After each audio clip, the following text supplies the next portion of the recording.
Several times when I've given a homily at Mass, I've had people come up to me and say that they remember that homily from before.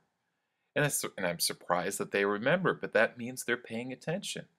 And to be honest, yes, sometimes I do repeat my homilies. And I do that to remind people of something important, but also I do it to remind me of something important.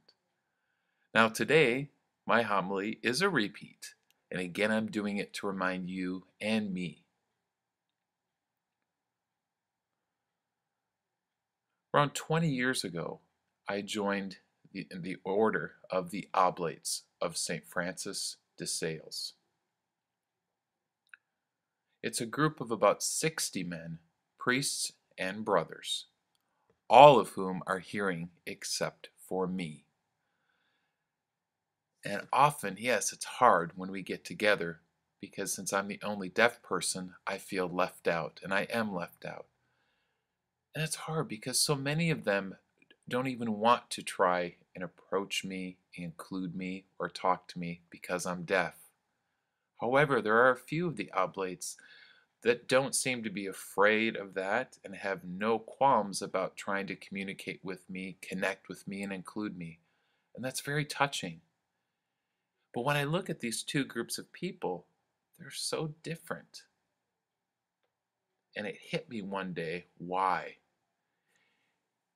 The ones that avoid me and don't want to include me are not at peace with themselves. There must be something in themselves that they don't like or that they're struggling with. So it's hard for them to approach me.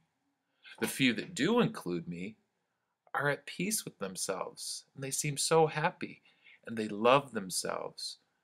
And they have limitations and weaknesses that don't matter. They still accept me because they accept themselves. Does that make sense to you? That's such an important lesson for me because I realize that if I want to be a good Christian, then I have to love God and other people. Jesus didn't command us to love God or other people. He said to love God and other people. And of course I love God. And also I love other people. But I'm not always successful at loving everyone. And that's important for me to first be able to love myself in spite of my limitations or my problems. I have to have love and acceptance for who I am. And when I do that, then I will be more able to accept and love other people unconditionally. And I've been working on that. It's a work in progress.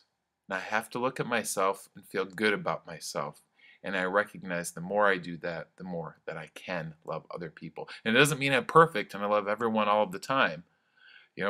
Like I said, it's a work in progress.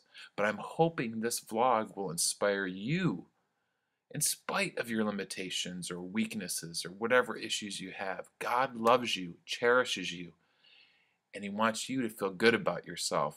And when you are happier and love yourself, you'll be able to love other people in spite of their differences.